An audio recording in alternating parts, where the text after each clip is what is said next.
I don't wanna be just someone that's new. I speak my mind so free, so you could hear the truth. Yeah, I know that we all have fear. Hey guys, and welcome to the Truth for Youth podcast. I am the host, Micah Murphy. Thank you for tuning in today. I think you're going to enjoy today's episode. Well, I was thinking about this concept of waiting, just waiting on different things in life. We wait on traffic. We wait on lines in the grocery store, or lines to, get something renewed at, you're getting a tag or a license, or you're at an amusement park, or just waiting for an email or waiting for a phone call.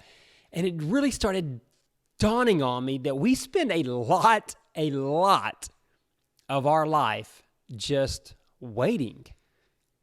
It's like a huge waiting game. It seems like it never ends. It doesn't matter if you're a little kid or if you're an old individual. You're probably waiting for something, or waiting for someone, or waiting for an event to happen, or waiting for an event to finish. For instance, the pandemic. We're just waiting, when is this thing going to come to an end? The quarantine.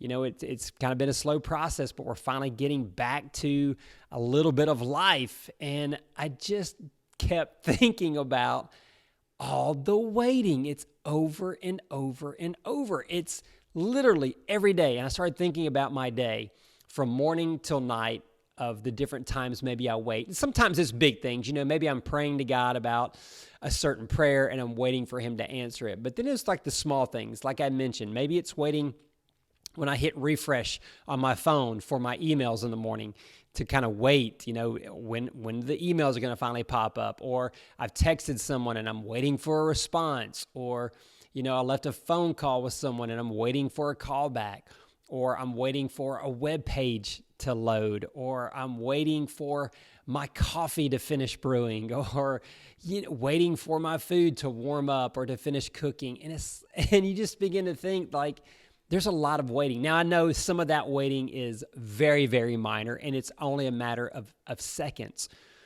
But I also begin to think about how impatient we have become compared to maybe years ago. And I'm going to admit that technology, I believe, has had a huge part of that. But good for technology, because it's sped up our life. But I think it's also made us impatient about a ton of different things. For once, students, you are probably not going to grasp this concept. But when I was a teenager, and when I went to camp, and I went to Fuge, when I met other individuals that I liked, whether it be a girl or just a buddy that I thought was a cool guy, and we wanted to become friends, we didn't say, hey, what's your cell phone or what's your social media so that we can keep in contact? It was, what's your home address? Yes, I said that right. What is your home address? What is your mailing address? Because guess what? We had to write hand letters, and I know, I'm dating myself, but we actually had to write letters. And when you wrote a letter and then you mailed it, and it was probably several pages, because you're talking about, hey, how are you? Hope things are going well. This is what I've been doing since I've been home from camp, or this is my summer, or what, I don't know, all sorts of things.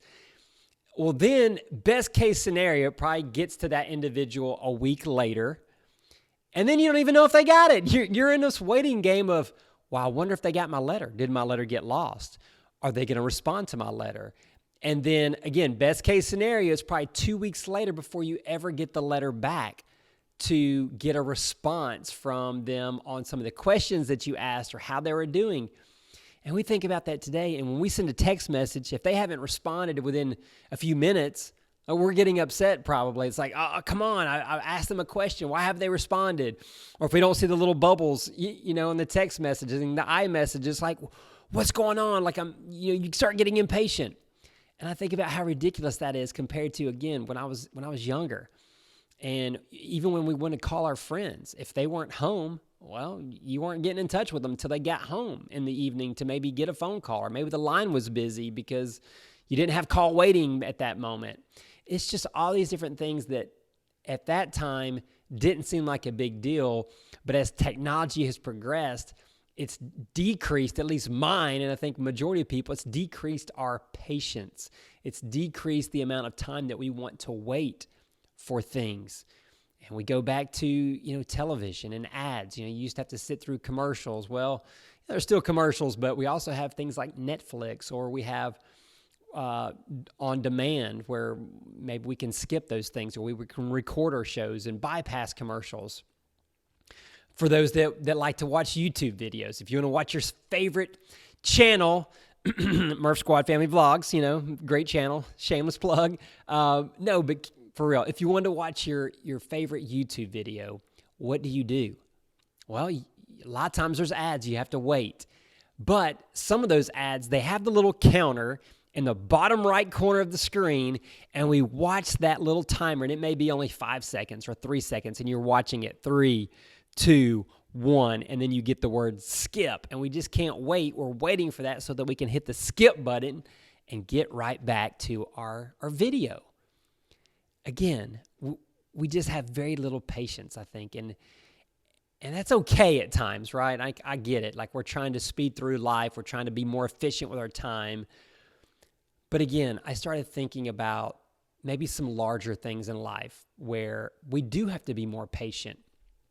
There are things like, for instance, if you enjoy working out, or you're trying to get faster or stronger, those things take time. Just because you go work out one time doesn't mean you're going to get stronger immediately. And you may get a little stronger after one workout, but you're not going to get probably to the level that you want to be. Your body's not going to transform. Or just because you ate healthy for one meal or one day or even 1 week doesn't mean your body's going to change. All that takes time. Trying to get in better cardio shape. Again, just because you go run one time doesn't mean you're going to get better. It takes time. You have to build, and it's like day after day after day. You're not really seeing results. You're kind of wondering, is this stuff working? Why the heck? I've been eating healthy for a week. Why don't I have a six-pack, right? Like, we get impatient, but in reality, those things are working. It just takes time. Same thing. You can't just pick up an instrument and be great at it. I was trying to learn the guitar, and it was like, I know it's a long time, and unfortunately I haven't picked it up in a long time, but I know it's patience, right? You have to do a little bit at a time, and over time you tend to get better at those things. Again, life is about waiting, and I think if we will master this, it will make life a whole lot easier. It will make life more enjoyable. For one, I think we get caught up in the end game. We get caught up in the end result, and we don't really enjoy the process of waiting, right? So instead of us constantly being impatient and just wanting the answer or wanting the result or wanting that outcome, we need to learn to enjoy the time when we're patiently waiting. Again, you think about God's timing on some things, and He doesn't necessarily answer your prayer immediately. Maybe you're going through a very difficult time. I think about times in my life where life was hard. Maybe it was a heartbreak. Maybe it was an issue. Maybe it was a struggle or just a difficult time that I was praying for God to get me out of that situation, to make things better, to take away the pain or the hurt, whether it be a physical pain or maybe even emotional pain. And like, come on, God, just, oh man, I'm tired. I don't know if I can take this anymore. Like, please answer me. Sometimes that just takes time, and it's not because necessarily that God wants you to experience that. Perhaps God's using that to grow you, to mature you, to teach you a lesson. But sometimes it's just God's timing. We're not always aware. I'm going to even go out and say most of the time we are not aware of what God's got going on in our life. We're clueless. And I think about this concept of wearing blinders. And for those of you that are not sure what I'm talking about, let me give you the image, okay? So if you've ever gone to or even watched horse racing, or maybe even gone to a parade where there's been horses in a parade, have you ever noticed that a lot of times horses will have these things on the sides of their head? They're called blinders. They help the horse to focus. And I'm going to keep it on the analogy of a horse in a race. So they have these blinders on that limit what they can see side to side. Now, why would they do that? Why would someone put those on a horse? Well, a couple reasons. For one, it helps the horse stay focused on what's directly ahead so that it doesn't get distracted by everything that's going on beside them.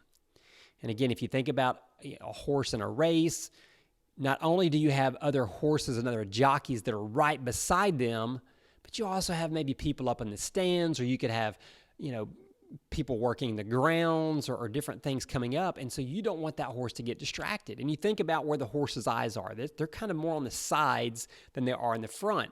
So so the horses can really see a whole lot more than we even as humans can as far as our peripheral. So by putting those blinders there, it helps the horse to stay focused directly ahead. For one, they're focused on their goal more. They're not getting as distracted. And the second thing is it helps protect the horse. Think about that. Those blinders are actually protecting the horse because that doesn't want the horse to get scared or get spooked or to get disturbed.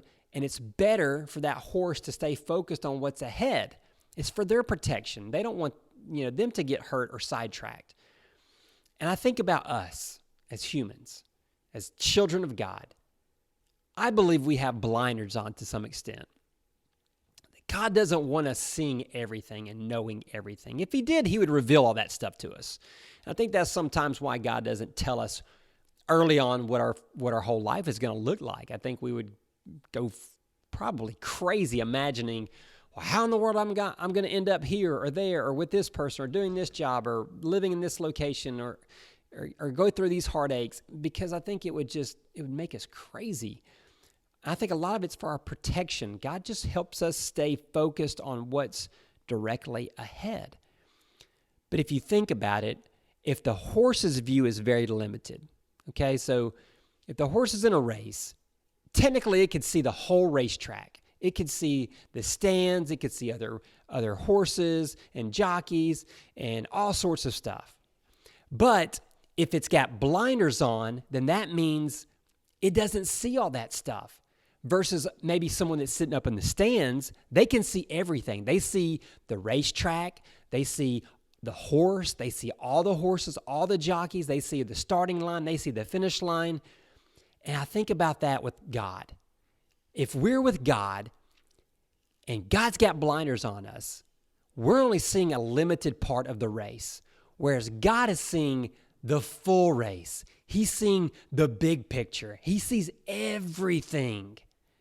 Now think about that. If God sees everything, maybe he's protecting us because he doesn't want us to get off track. He's trying to keep us focused on the task at hand for our protection, for our benefit. So what does that have to do with waiting? Okay, well, think about it. If God sees the big picture and we don't because we have these blinders on, we're limited, maybe he's saying, see, you don't see what I see. You don't see the big picture. That's why you have to wait right now, because there's all these things around you that has to unfold first in order for it to work out the way I need it to work out for your good, for your benefit. God makes it clear, if you're a child of his, that he is working for our good and for our benefit. Now, that doesn't mean that we're going to just have all these blessings and no heartaches, but God is working in our spirit. He's making us more like Jesus, and he's working for our good, for eternal purposes. Now, let me go one step further, and this actually is taking us to our passage. I've been talking about waiting patiently on God, okay? So, yes, we have to wait patiently because maybe God's at work. But what about if I throw another little part in there? I'm going to read you a passage, and this is from Psalm 130, verses 5. And it says, I wait expectantly, trusting God to help, for he has promised. I wait how? Patiently? No, that's not the word that was used. I wait expectantly, trusting God to help, for he has promised. So what if we take the concept of not only waiting patiently, but waiting expectantly, meaning we expect God to do something. We expect God to answer our prayer. We expect God to fulfill his promises for us. That is a whole different game than just waiting patiently. I mean, that's completely different. You can wait patiently and just wait, like, okay, I'm trying to be patient. But what if you were waiting, trusting God? That no doubts, you're confident that God's going to answer that prayer, but you're just waiting patiently for him to do that. That's a whole nother game. And that's what God wants us to be. He wants us to be waiting expectantly, meaning we're trusting him. We have faith in him, that the promises that he has made us, that we trust that he's going to fulfill those in his perfect timing. Now, I know it gets frustrating because maybe you've prayed a prayer, from what you could feel like your entire life, right? From the time you were a child till maybe wherever you are now in life, as a teenager, maybe you're a young adult. Heck, maybe you're an older adult listening to this or watching this. And you're like, you know what, Mike, I've been praying this every single day of my life, and God still has not answered this prayer. How in the world am I supposed to still be waiting patiently and especially expectantly, like expecting God to answer this? I don't know, but I do know this. God is sovereign. He is in control. He loves you. And if it's one of his promises, now you could be praying for God to, for you to win the lottery, and I prayed it every day, Micah. How am I supposed to pray expectantly that I'm going to win the lottery? No, that's not one of God's promises. Now, unless he, made you that promise one-on-one, but let's look at the Bible. What are the promises God has made you in the Bible? Or what is it he's called you to do? Those are what God is saying, wait patiently and expectantly on. Now, some of those prayers may not even get answered in our lifetime. Like you may be praying that prayer, I may be praying a certain prayer, and I may pass away, and God still hadn't answered that prayer. Maybe it gets answered after I pass away, or maybe there's a reason, and God's just like, you know what? There was a purpose, there's a reason, and you won't know that until maybe you get to be with him in eternity. But I do know that God is trustworthy. He is who he says he is, and when he makes a promise, he fulfills his promises. Now, if it's a biblical promise that God has made, and we're waiting on that, in this particular psalm that I read, the psalmist is crying out to God. He's like begging God, rescue him. Again, if you're going through a difficult time, if things are rough, and you're crying out to God, God help me, God rescue me, be patient and expect God to rescue you. Now, he may not, again, take everything away from you, but he will fulfill his promises, and maybe he'll rescue you in a different way, a way that you weren't expecting. But God is worthy of our trust. He is worthy of us having faith in him, and he will do a mighty work and a great work in us if we'll let him. But just because you're confused because God hasn't answered a prayer yet, that doesn't mean God won't. Sometimes I believe God just wants to test our faithfulness. Like, how persistent are you going to be in that prayer? How much are you going to believe that I'm going to answer that? Maybe it's back on us. Maybe it's not God's timing. I mean, definitely it could be God's timing, but what if there's another purpose? What if God is waiting for us to truly buy into it, truly believe that he's going to answer that before he really answers it? It could be the ball's in our court. And again, I think God it's just this continuous process. From my experience as a Christian, it's a continual process of us growing more and more like Christ. So young people, don't get discouraged. Don't feel like God doesn't listen. Don't feel like he's ignoring you. God hears your prayers. If you're a child of his, he loves you. He wants to do a good work in you, but you have to stay committed to him. You have to show that you have faith in him and that you trust him. Maybe you're praying about your future. Maybe it's, about a sport, or maybe it's about a school, or maybe it's about a future boyfriend or girlfriend or spouse or a house one day or a job one day. Trust God. Seek him. He will answer in the right time. Wait expectantly.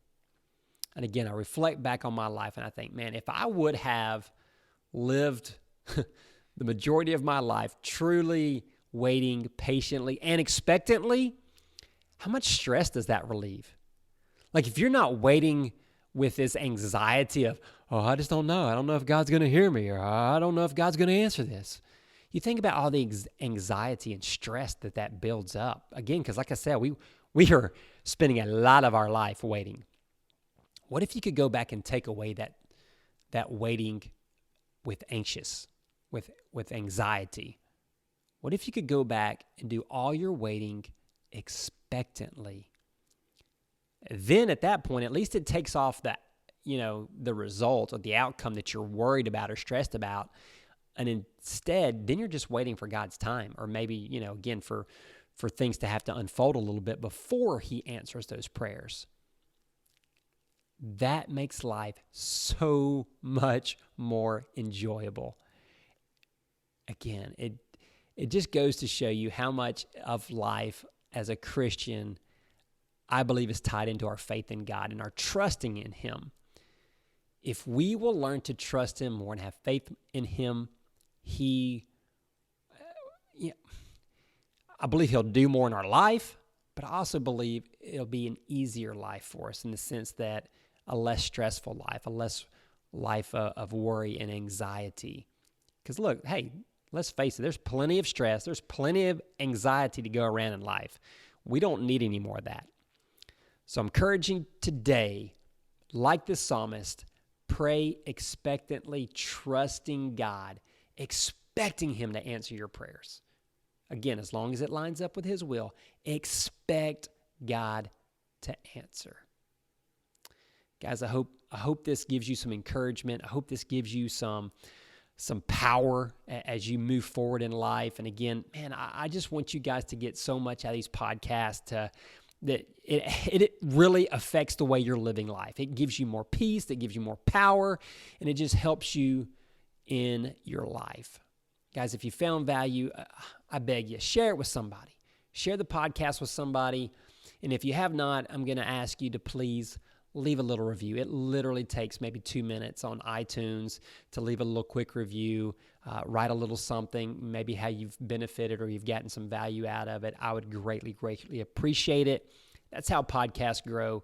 They grow when people, give ratings and share them with others so that others hear about it, so that others can tune in and benefit. So students, pass this along with other students. Young people, the same for you. I love you guys. Again, if you need me, you can reach out to me. My email is in the show notes. Shoot me an email. Just title it Truth for Youth Podcast, and I'll be sure to get back to those questions or comments. Thank you, guys. We will see you guys in the next episode. Bye-bye. I don't wanna be just someone that's new. I speak my mind so free, so you could hear the truth. Yeah, I know that we all have